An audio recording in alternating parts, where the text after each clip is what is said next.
gak sih? Perhitungan komputasi buat prediksi cuaca itu berat banget loh. Apalagi di metode numerik. Iya, aku pernah baca katanya butuh akurasi tinggi ya. Tapi gimana kalau misalnya ada data yang salah? Nah itu dia masalahnya. Coba aja bayangin ada kesalahan kecil di data awal. Kayak misalnya suhu sama tekanan udara gitu. Hasil prediksinya tuh bisa melenceng jauh. Serius sampai segitunya banget ya? Aku kira kesalahan kecil itu nggak terlalu ngaruh. Ngaruh banget, apalagi buat prediksi cuaca.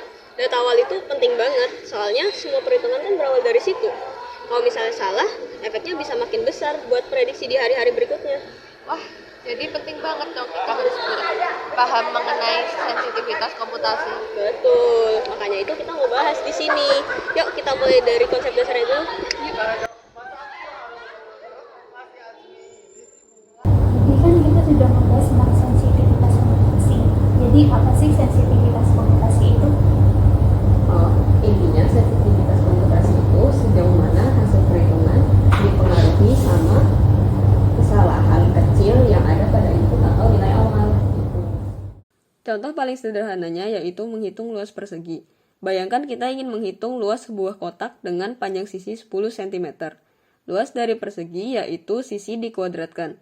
Dengan panjang sisi 10 cm, maka luasnya menjadi 10 kuadrat, yaitu sama dengan 100 cm kuadrat.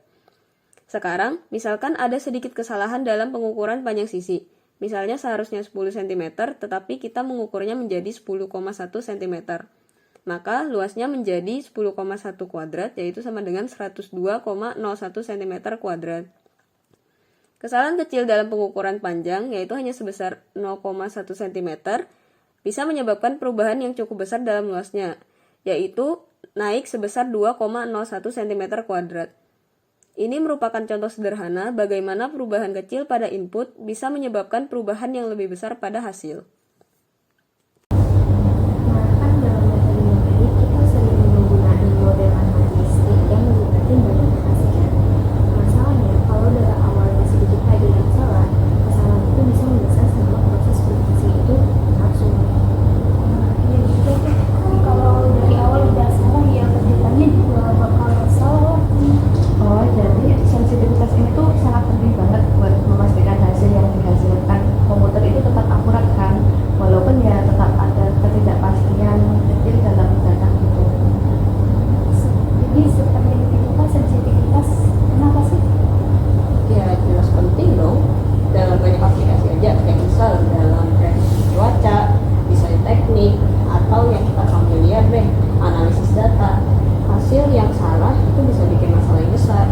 Itu tuh katanya, misalnya kalau kita pakai metode numerik untuk ngedesain pesawat, nah kesalahan kecil dalam simulasi aerodinamikanya itu bisa bikin perhitungan gaya angin jadi salah, dan itu bahaya banget kan kalau pesawat desain pesawat ada kesalahan.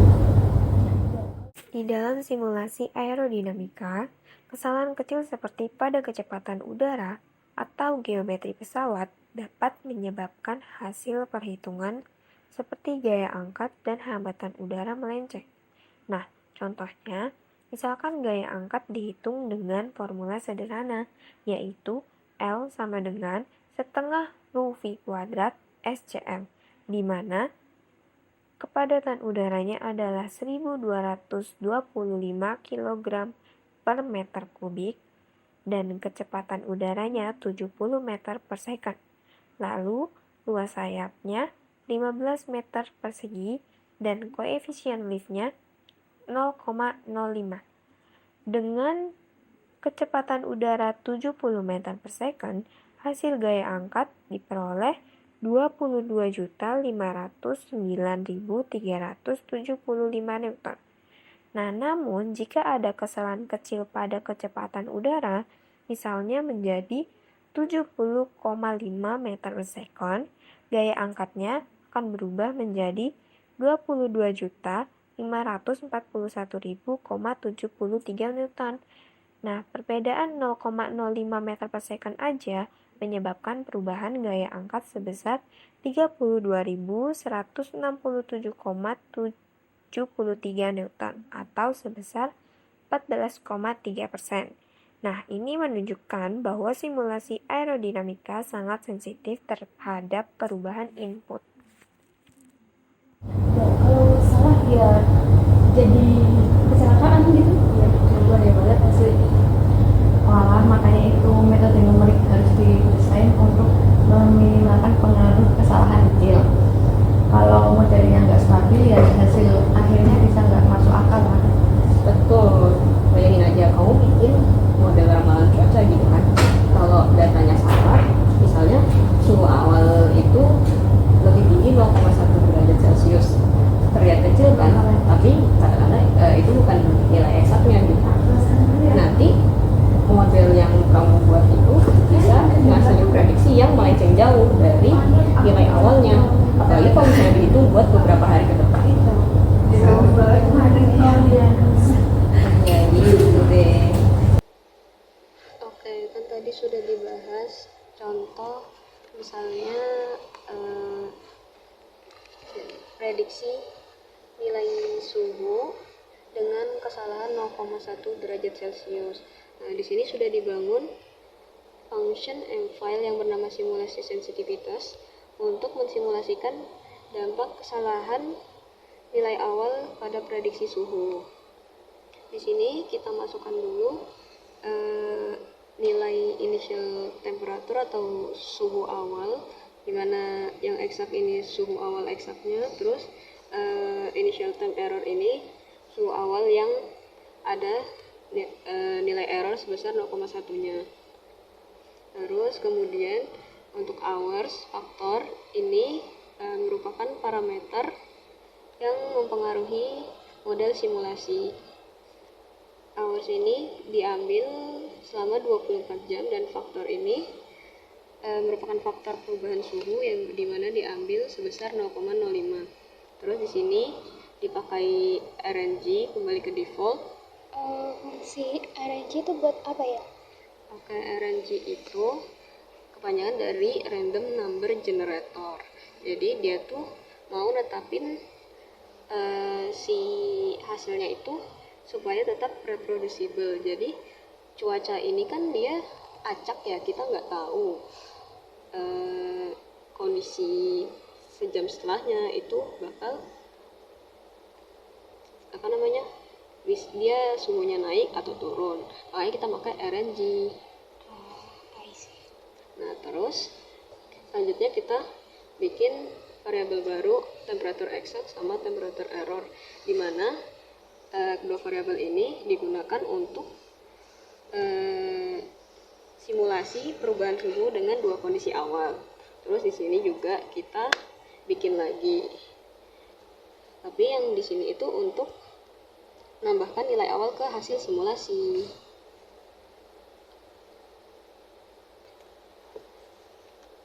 Terus kemudian kita gambarkan grafiknya pakai figure dan plot ini.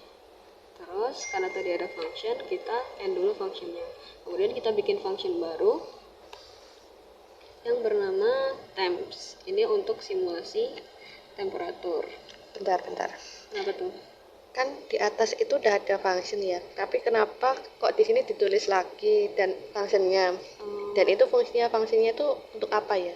Function yang kedua ini ya? Iya, function yang Oke. kedua. Jadi function yang pertama yang namanya simulasi sensitivitas itu digunakan untuk simulasi dampak kesalahan awal untuk prediksi suhu. Sedangkan kalau misalnya si function yang namanya temps ini dia cuma mensimulasikan perubahan suhunya aja. Nah, terus untuk fungsi yang kedua ini kita butuh input initial temp, steps ini waktu dalam jam, terus kemudian faktor sama seperti di awal. Terus kita bikin matriks kosong untuk sebagai wadah awalnya gitu. Terus kemudian current temp ini suhu yang sekarang, yang dimana itu bermula dari suhu awal. Kemudian kita iterasikan, untuk iterasinya itu dari 1 sampai steps atau jamnya, kenaikan waktu. Terus kemudian current temp itu sama dengan suhu yang sekarang ditambahkan faktor dikalikan random dikurang 0,5. Terus kemudian times yang ke I atau suhu yang ke I itu menjadi suhu yang sekarang. Nah, sekarang coba kita run file ini. Kan bentar, di sini kan sudah ditetapkan suhu 27 sama 27,1. Kalau misalnya kita sesuaikan deh sama cuaca sekarang, coba lihat dong sekarang suhunya berapa. Sekarang suhunya 28 derajat. Oke, kita ambil 28 sama 28,1 misalnya. Habis itu kita tuliskan simulasi sensitivitas.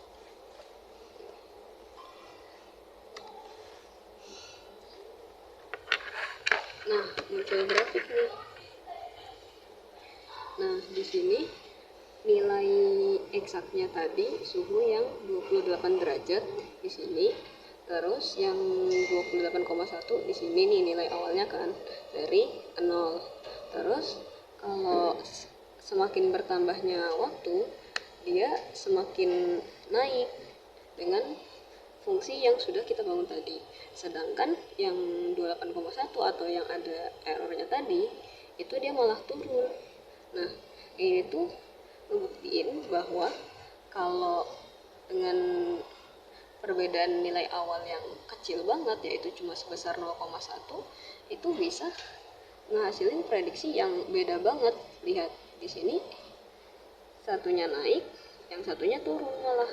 Beda banget kan? Berarti 0,1-nya itu ngaruh banget ya itu. Oh, jelas dong. Kalau misalnya katakan deh dia nggak begitu ngaruh, dia bisa aja turunnya itu nggak sampai ke bawah banget, tapi dia justru habis itu naik lagi mendekati si nilai 28 ini, tapi dia justru malah turun ke sini gitu. Selain contoh ini ada nggak sih contoh yang lain terkait sensitivitas komputasi? Ada, misalnya bilangan irasional kayak akar 2. Jangan akar 2 dong, ganti kayak berapa? Akar 7. Boleh tuh akar 7. Boleh. Kamu mau Fanny? Kamu deh yang ini.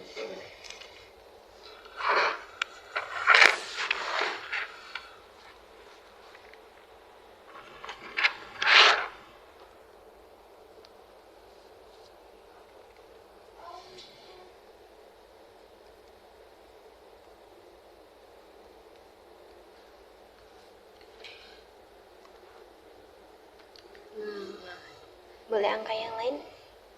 Coba berapa ya bilangan irasional lainnya? Coba akar 10 deh, Van.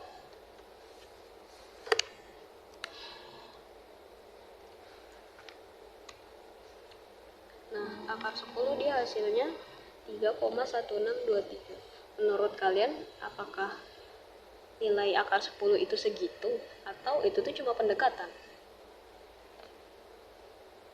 Pendekatan nggak sih? Jelas pendekatan dong, karena kan bilangan irasional itu dia nggak bisa didefinisikan dengan rasio R per Q, dimana si Q-nya itu nggak sama dengan 0. Makanya itu bilangan irasional itu dia sebenarnya nggak benar-benar nilainya itu 3,1623, tapi itu cuma pendekatan untuk nilai akar 10 aja gitu. Oh gitu.